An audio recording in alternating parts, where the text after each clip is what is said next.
Hello बच्चों, good morning everyone. सभी बच्चों के पास कोई सा वीडियो क्लियर आ रहा है क्या? एक बार फिर से थम्स अप कर दो बेटा। काफी बच्चों ने तो बस ये रट लगा रखी है, बस आते ही थम्स अप करना। कुछ बोले या ना बोले? हाँ, very good, keep it up.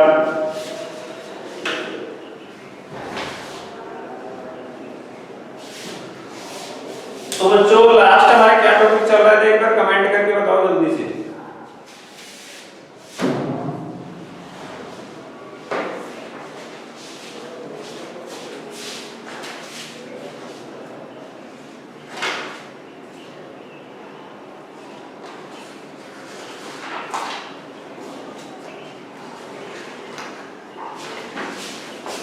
तो हमारी 4.2 कंप्लीट हो गई थी।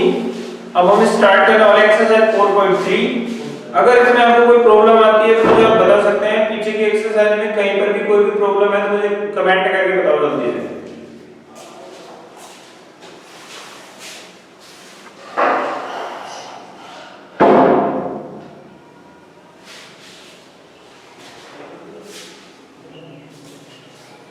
Question number 2।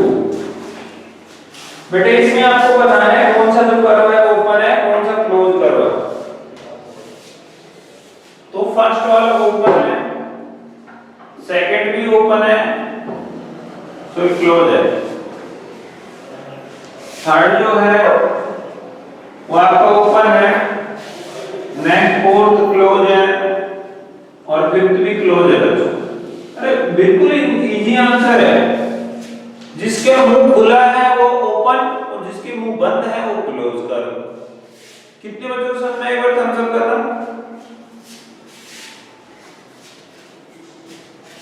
अरे ये देखो, इसका एक मुंह इधर है, एक इधर है, दोनों ओपन है ना, खुला है ना, तो ओपन कर। एक ऐसे डायग्राम दिया है लेकिन वो बिल्कुल बंद है इस टाइप से, वैसा है क्लोज। एक ऐसा दिया है, एक मुंह इधर है, एक यहाँ पे खुला है एकदम तो ओपन। एक ऐसे दिया है एकदम क्लोज है, एक ऐसे दिया है क्लोज है। जिन बच्चों को समझ में एक बार फिर से थम्स अप करो।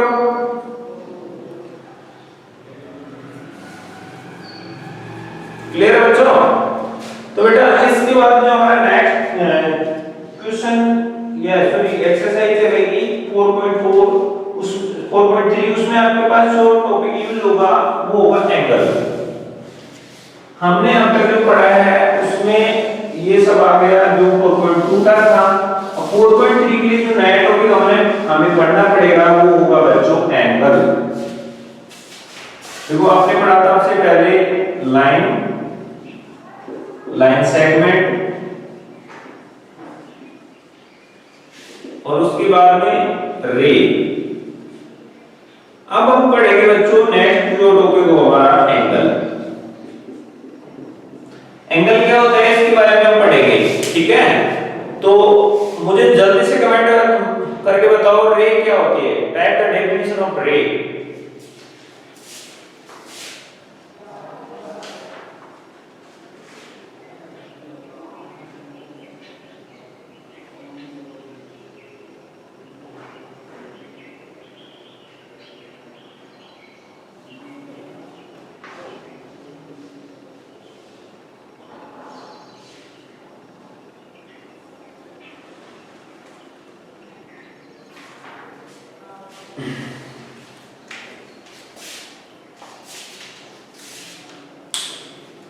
फोर पॉइंट टू के अंदर बच्चों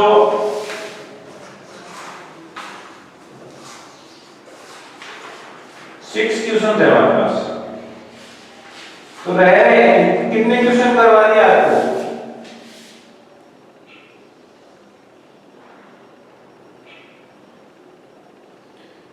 अगर उसमें कोई क्वेश्चन लेफ्ट है तो मुझे क्वेश्चन नंबर 10 करो, मैं वहां से स्टार्ट कर दूंगा, नो प्रॉब्लम।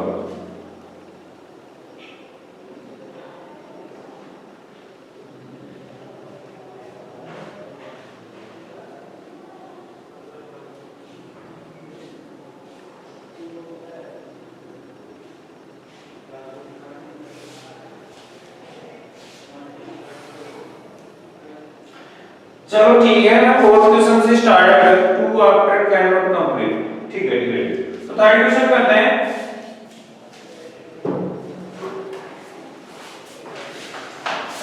कोई बात नहीं बच्चों, एक्सरसाइज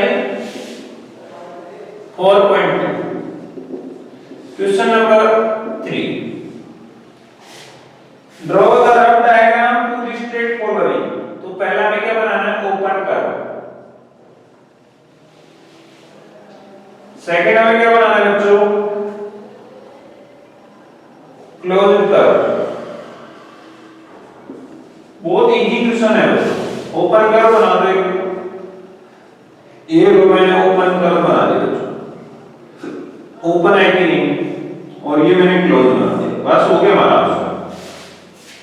जिन बच्चों को समझ में एक बार थम्स अप करो।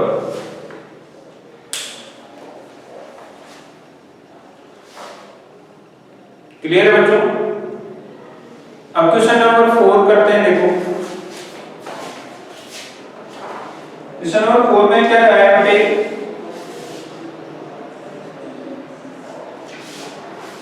Draw any polygon and set it's interior. कोई भी पॉलीगन बनाओ और उसको इंटीरियर, उसको सेट कर दो। तो मान लो मैंने एक पॉलीगन बनाया था ट्रायंगल, और इसको सेट कर दिया मैंने ऐसे। सेट मतलब इसको कलर कर दो। तो पॉलीगन कौन सा है बेटे, triangle with shaded interior part. ठीक है बच्चों, ये ट्रायंगल है, एक पॉलीगन है जिसका इंटीरियर पार्ट क्या किया गया है, शेडेड किया गया है, उसको कलर करा गया है। कितने बच्चों को समझ में एक बार थम्स अप कर दो।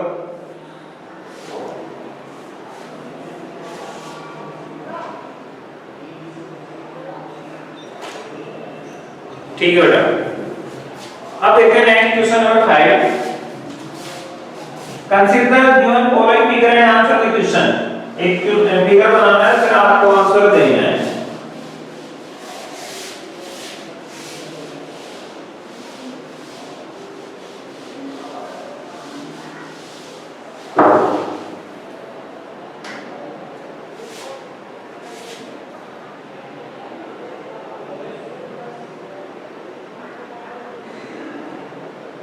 देखो यहाँ पे कोई फिगर है नहीं हमारे पास, तो मैं ये वाला बना देता हूँ जो इससे नीचे वाले क्वेश्चन में आपके पास। ठीक है बच्चों, तो इसके अंदर हमसे पूछ रहा है कि ओपन है क्लोज है। फर्स्ट आपसे पूछा है इज इट ए कर्व, क्या ये कर्व है? तो आप कहोगे yes it is a curve. ठीक है, बी क्या पूछा उसने, इज इट क्लोज, क्या ये क्लोज कर्व है? तो इसमें भी आप कहोगे yes it is close, it is close. बंदा नहीं एकदम, बस हो गया आंसर। फिफ्थ का जिन बच्चों को सामने एक बार थम्स अप कर दो। बेटा क्लोज है कि नहीं, ये कर्व है कि नहीं, बिल्कुल समझ में आया कि नहीं, बताओ कोई प्रॉब्लम? सभी बच्चे, अगर सभी को समझ में आएगा तो यस टाइप करो कमेंट बॉक्स में जल्दी से।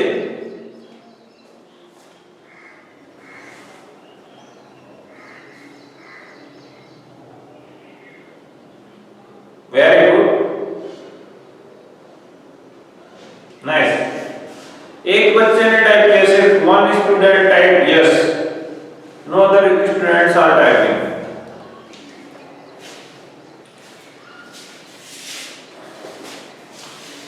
इसके बाद क्वेश्चन नंबर 6 देखो बच्चों।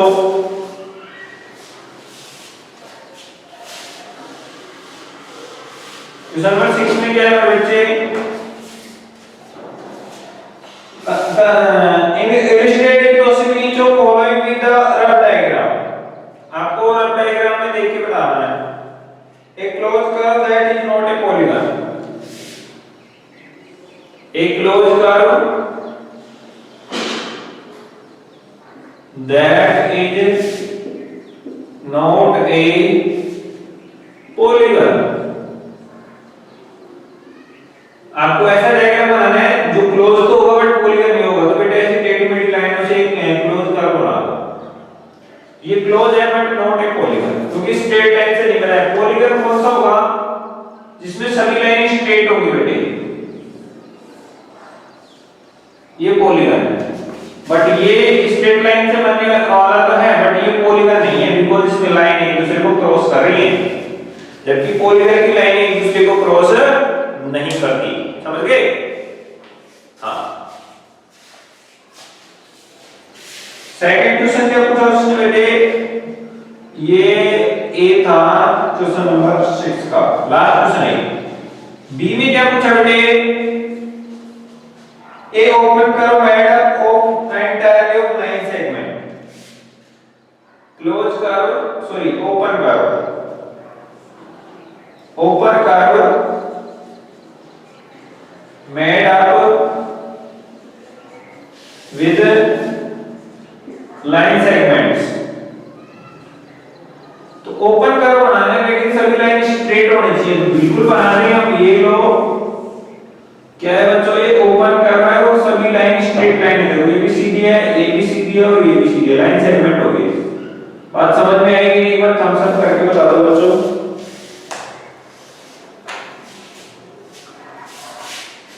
सी आपको कहना है पॉलीगन विद टू साइड्स, तो टू साइड वाला कोई पॉलीगन होता ही नहीं है, तो आप लिखोगे तीसरे वाले सी में there is no possible diagram.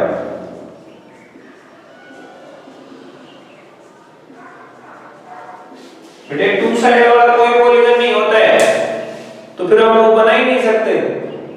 बात समझ में आएगी? नहीं? थम्स अप करो।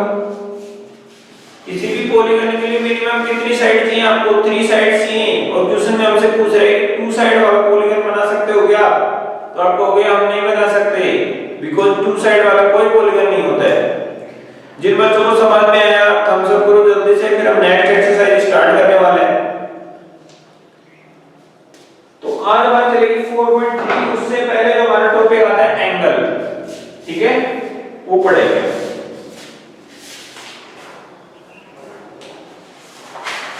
एंगल क्या होता है बच्चों? एक बार ध्यान से देखना चाहिए होता है ना। नाइस।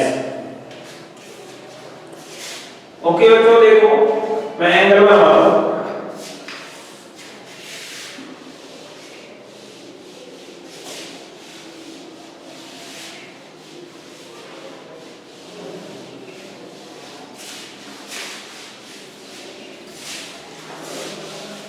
तो अब चलेगी 4.3। उसमें फर्स्ट जो टॉपिक हम पढ़ने वाले हैं एंगल। तो इसमें लिखो बेटे if two rays have a common starting point,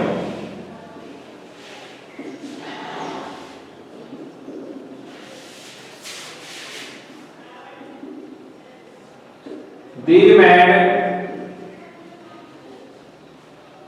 a shape that is called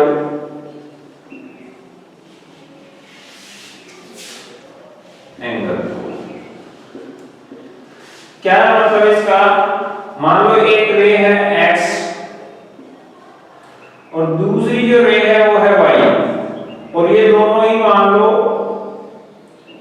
O point से स्टार्ट हो रही है। तो क्या लिखा मैंने? If two raise have a common starting point, ये टू रेज है x है और एक दूसरी है y, इन दोनों का स्टार्टिंग पॉइंट कॉमन है, मतलब एक ही है और उसका नाम मैंने दे दिया O। तो ये दोनों रेज का एक डायग्राम या एक फिगर बनाएंगे। ये वाला देखो बन रहा है कि इनके बीच में फिगर बन रहा है कि नहीं?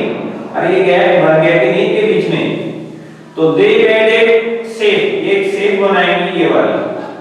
इसको हम क्या कहेंगे बेटे? एंगल करेंगे। ठीक है, तो लिखना द पॉइंट ऑन विच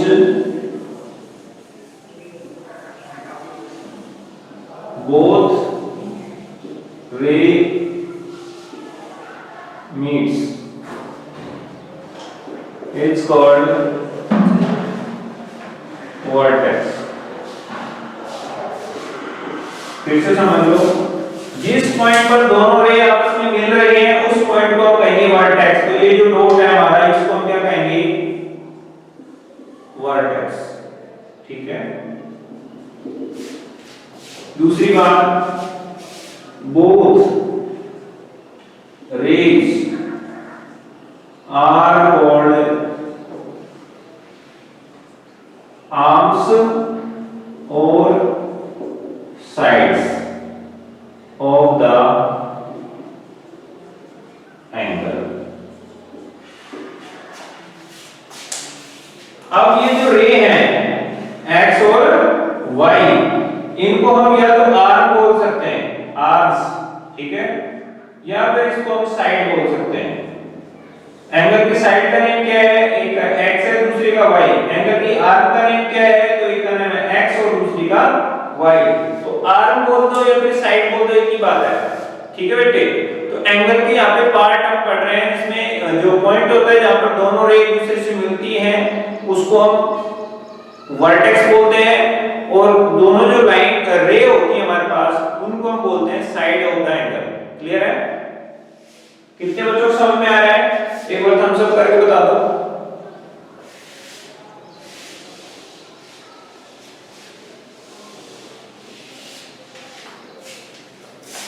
फिर से समझ लो, if two rays have a common starting point they made a shape that is called angle।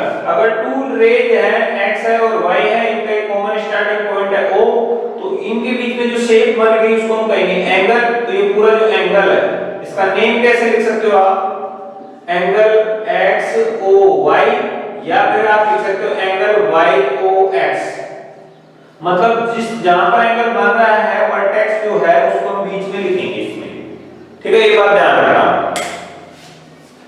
जहां पे एंगल बन रहा है उसको हम मिड में लिखेंगे। तो इसका नेम क्या होगा? या तो फिर एंगल XOY या फिर एंगल YOX कहेंगे। देख लो एक बार, क्लियर देख लो, मैं यहां पे खड़ा रहता हूं। जिनको समझ में आ गया एक बार इसका स्क्रीनशॉट ले लो बच्चों, उसके बाद हम आगे बढ़ते हैं। जल्दी करो।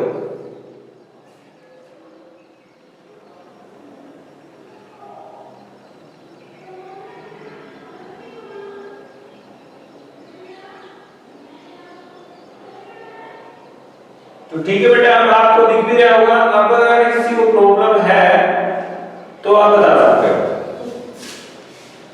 अब इससे रिलेटेड कुछ नए नए टॉपिक पढ़ते हैं, एंगल के टाइप पढ़ेंगे हम, तो इसको मैं मिटा रहा हूं।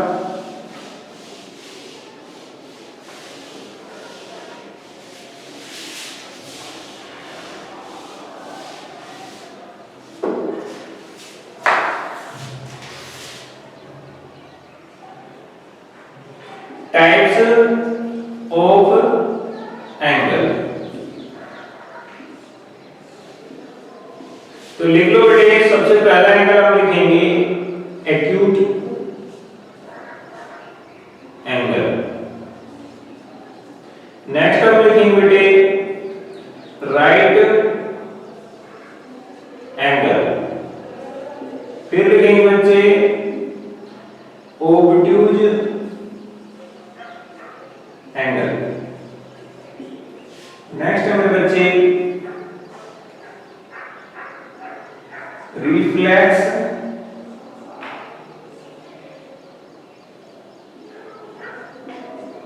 एंगल।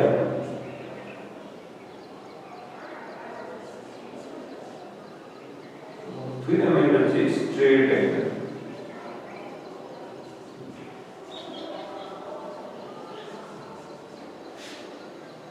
उसके बाद में हम पढ़ेंगे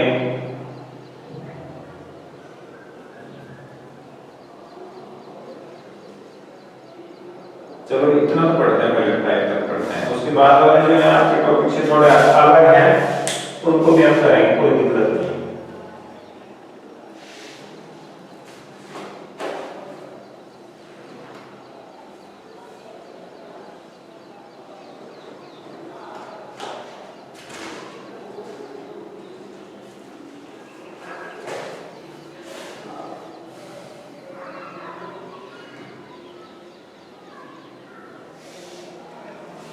ध्यान से देखना। तो वैल्यू जो है इनकी डिग्री में वैल्यू होती है। तो द एंगल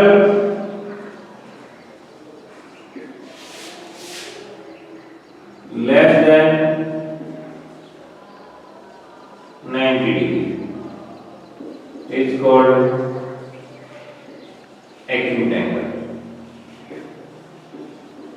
ठीक है बच्चों, जिस एंगल की वैल्यू 90 डिग्री से कम होती है उसको एक्यूट एंगल बोलते हैं। For example 60 degree, 70 degree, 50 degree, 30 degree, आप कुछ भी लिख सकते हो। 80 डिग्री मतलब 90 से कम होना चाहिए। 89 ही लिख दो, 89 लिख दोगे तो वो भी एक्यूट एंगल की कैटेगरी में आएगा। राइट एंगल क्या होगा?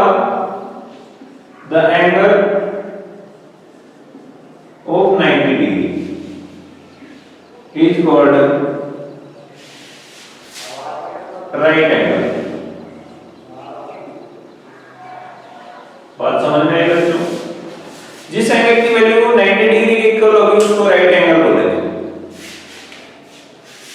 फिर है बच्चों obtuse angle, the angle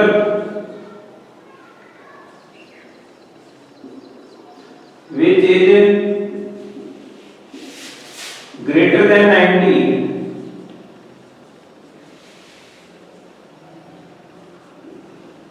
but less than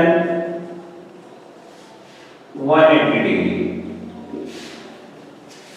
मतलब ऐसा है ना जिसकी वैल्यू 90 से तो ज्यादा होगी बट 180 से कम होगी, उसको हम ऑब्ट्यूज एंगल कहेंगे।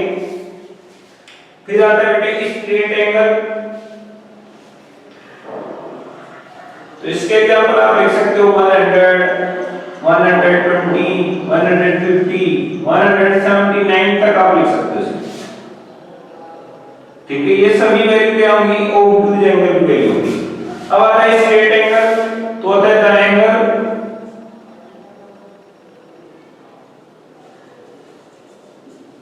Of 180 degree is called straight angle. समझ गए बच्चों? जिस एंगल की वैल्यू 180 डिग्री होती है उसको स्ट्रेट एंगल बोलेंगे। फिफ्थ जो हमारा एंगल आता है वो होता है रिफ्लेक्स एंगल। तो इसमें लिखो बेटे the angle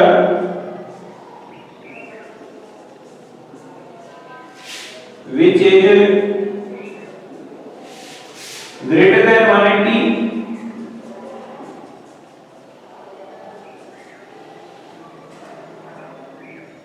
but less than 360 degree, less than 360 degree।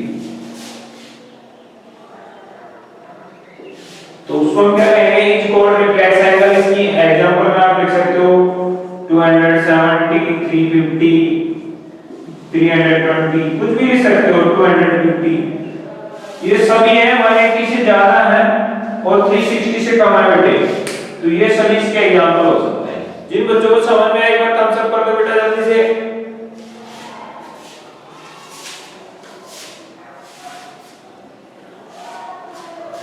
तो बेटे संडे की बात ये है, अगर आपकी कोई एक्स्ट्रा क्लास लगेगी तो उसको उसके बारे में आपको इन्फॉर्म कर दिया जाएगा। अभी तक कोई प्लान नहीं है, ठीक है?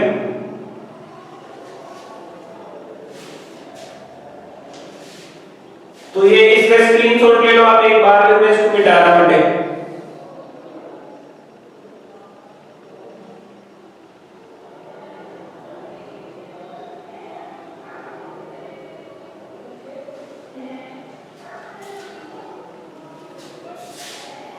बेटा मैं साइड में ही खड़ा हूं। देखो प्रॉब्लम क्या है, अगर मैं साइड में बिल्कुल साइड में हो जाता हूं ना तो जो बोर्ड पे आपको दिख रहे हैं वर्ड्स ये थोड़े ब्लर हो जाते हैं, बिकॉज जब तक कैमरे में फेस डिटेक्ट नहीं होता तब तक वो क्लियर नहीं दिखाता बोर्ड, इसलिए मेरे को सामने खड़ा रहना पड़ता है। ठीक है, ओके।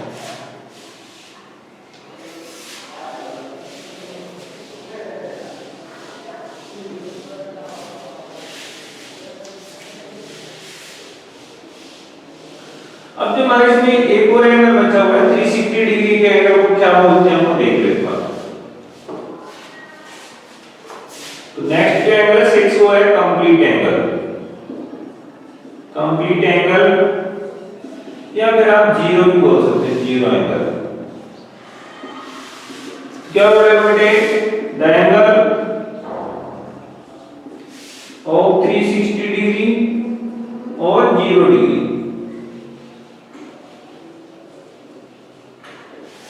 क्या या तो उसकी वैल्यू 0 तो 0 एंगल और 360 डिग्री है तो कंप्लीट एंगल। जिन बच्चों को समझ में एक बार थम्स अप करो।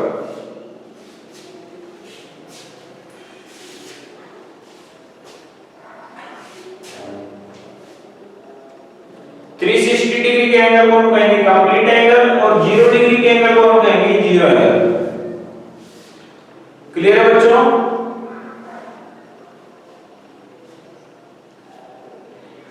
अब इनकी शेप देखो कैसे होते हैं। अगर मैं बात करूं एक्यूट की तो आपको कुछ ऐसा दिखाई देगा, इनका ये जो गैप है वो बहुत कम रहेगा। मैं कहूं राइट एंगल की तो एकदम सीधी लाइन रहेगी ऐसे इस टाइप से, और ये सिंगल मिल सकता है बीच में ये वाला ऐसा। मैं कहूं ऑब्ट्यूज एंगल की तो आपको कुछ ऐसा मिलेगा या फिर ऐसा मिलेगा। ठीक है, ऐसा भी हो सकता है, ऐसा भी हो सकता है, इसमें भी ऐसा भी हो सकता है और ऐसे भी हो सकता है। मतलब इनमें गैप है इससे कम मिलेगा। देखो इनकी जो टू साइड है इनका गैप देखो इतना है, इसमें इससे भी थोड़ा ज्यादा हो गया, ऐसे और फैल गया। मतलब ये वाली साइड यहाँ पे आ गई इस वाले डायग्राम में, यहाँ की बजाय वो नीचे झुक के यहाँ पे आ गई इसमें। ठीक है, और इसमें ये साइड थी ये यहां से सीधे होकर यहां पे आ गई 90 वाले पे। मतलब ऐसे बढ़ता जाएगा तो एंगल का नेम चेंज होता जाएगा। राइट एंगल, ऑब्ट्यूज एंगल, अब आएगा आपके पास स्ट्रेट एंगल। स्ट्रेट एंगल में क्या होगा बेटे, ये पहले वाली लाइन थी, अब जो दूसरी लाइन इधर थी ना वो ऐसे होते होते और दूसरी तरफ आ जाएगा ऐसे। मतलब दोनों तरफ ऐसे एक लाइन, एक रे ऐसे और एक ऐसे। तो यहाँ पे जो एंगल बन रहा है टोटल सीधे एकदम स्ट्रेट लाइन बन रही है ना, इसलिए इसकी वैल्यू 180 डिग्री होती है और इसको हम स्ट्रेट एंगल बोलते हैं। और अगर स्ट्रेट से भी ये ज्यादा झुक गया, देखो यहाँ पे था पहले, अब मैं इस लाइन को और आगे बढ़ाता हूँ ऐसे आ रही है तो और नीचे चला जाएगा तो आउटसाइड में जो एंगल बन रहा है उसको हम बोलते हैं रिफ्लेक्स। क्या बोलते हैं बच्चों? Reflex angle.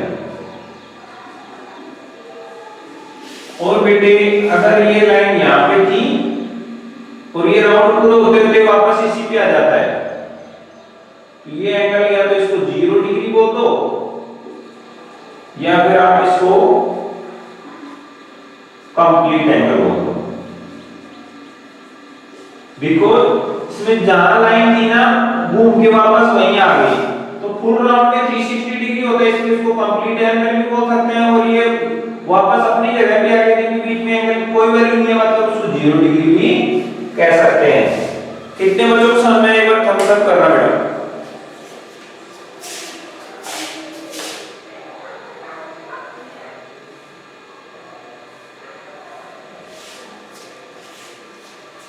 Okay, very nice. Anjali आपको समझ में आया तो कमेंट बॉक्स में करो यस आई अंडरस्टैंड।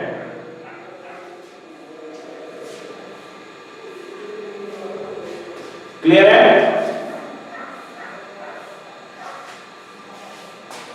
तो ये मैंने आपको डायग्राम बना के समझा दिया कौन एंगल कैसा होता है। एक्यूट एंगल ऐसा होता है या फिर ऐसा हो सकता है, राइट एंगल ऐसा होगा या फिर उल्टा करो तो ऐसा होगा।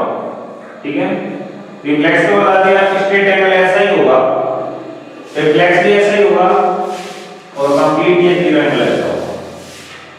क्लियर बच्चों? अब मैं आपसे क्वेश्चन करूंगा, आप मुझे जवाब देंगे और घर से होमवर्क करके लाएंगे। ठीक है, मैं आपको होमवर्क दे रहा हूं।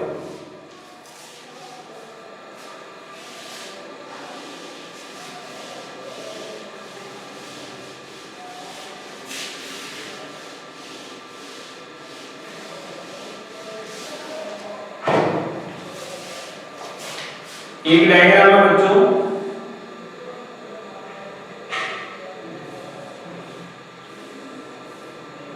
आपको बताना है इसमें एंगल का टाइप बताना है।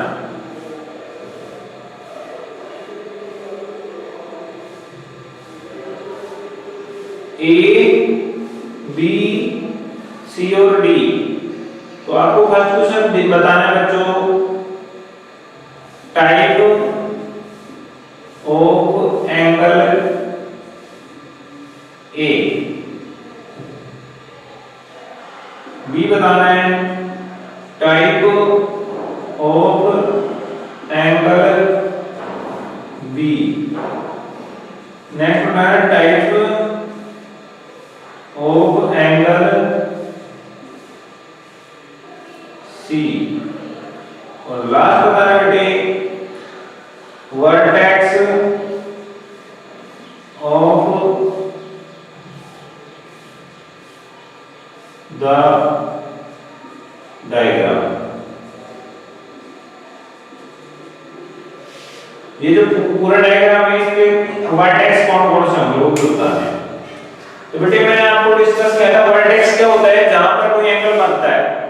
यहां पर एंगल बन रहा है तो बी वर्टेक्स हो गया, यहां पे भी एंगल बन रहा है तो सी बी वर्टेक्स हो गया, यहां पे भी एंगल बन रहा है तो डी बी वर्टेक्स हो गया, जैसे ए बी वर्टेक्स। तो वर्टेक्स का आंसर तो आपको पता चल गया होगा। अब आपको बताना है कि एंगल ए है वो एक्यूट एंगल है, ऑब्टूज है, या फिर राइट एंगल है, या फिर स्ट्रेट एंगल है, उसका आपको नेम लिखना है। क्लियर है बच्चों? तो सभी बच्चे मुझे एक क्वेश्चन का आंसर दे दो, बी का टाइप बता दो किस टाइप का एंगल है, यानी कि सेकंड वाले का आंसर इधर ही बता दो, कमेंट बॉक्स में टाइप करो बी किस टाइप का एंगल है। एक्यूट है, ऑब्टूज है, या फिर राइट एंगल है, या फिर स्ट्रेट एंगल है, जल्दी बताओ।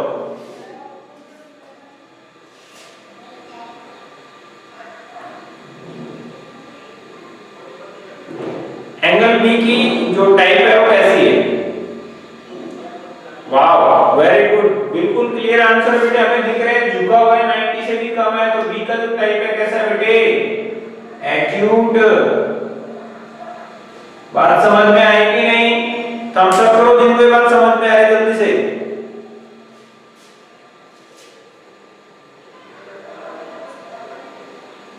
Very nice.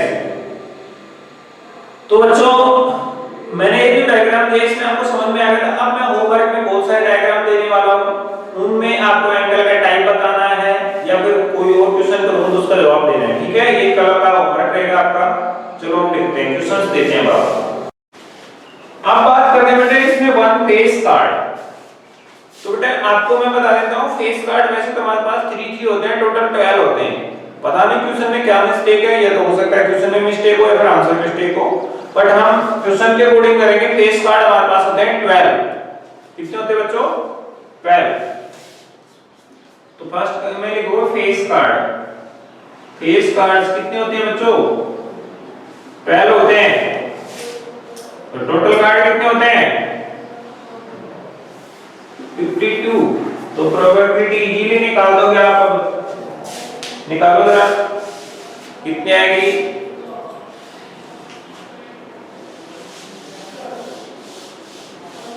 बेटा सेम बुक है आपके और मेरे पास। टोटल प्रोबेबिलिटी कितनी आएगी बेटे? प्रोबेबिलिटी ऑफ फेस कार्ड्स आगे 12/52। दोनों 4 से डिविजिबल है, 4 3 जे 12, 4 5 जे 20, 13 52, तो 13 10 कटेगा, तो 3/13, या फिर आप 12/52 कर सकते हैं। दोनों आंसर करेक्ट है। कितने बच्चों को समझ में एक बार थम्स अप कर दो बेटा।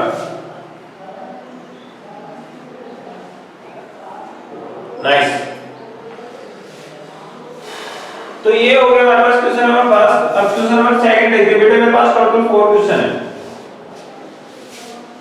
जिसने नहीं किया हो स्क्रीनशॉट ले लो जल्दी से, फिर मैं इसको छोड़ने वाला हूं, मिटा रहा हूं। वैसे हमारे पास टाइम भी कम है।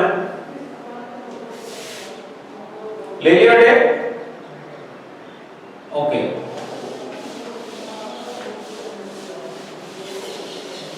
नेक्स्ट है question number 2। Tell whether the following certain happen to possible, impossible or not certain. बहुत ही अच्छा क्वेश्चन है, इसको आप इजीली बता सकते हैं बेटा। कौन सी जो इवेंट है वो पॉसिबल है, कौन सी नहीं है, और कौन सी में हो भी सकता है और नहीं भी हो सकता, तो आप इजीली बता दो, मुझे पता है। First day you are older today than yesterday, आपकी जो एज है वो कल की बजाय आज ज्यादा है। जो बीता हुआ कल है यस्टरडे, आप मान लो 20 डेज के थे, मैं सिर्फ लेट कर रहा हूं, कोई ऐसा नहीं होता 20 डेज का मतलब 20 ईयर के थे, बट आज जो आपकी एज है वो 20 ईयर 1 डे होगी कि नहीं, तो आप कल से आज ज्यादा है कि नहीं बताओ। तो कैसी इवेंट है, सर्टेन है या फिर नॉट सर्टेन, एक बार कमेंट बॉक्स में बताओ।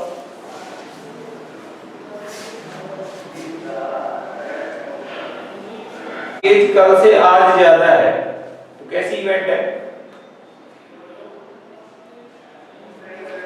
सर्टेन है बेटा। वेरी गुड, समझ गए ना।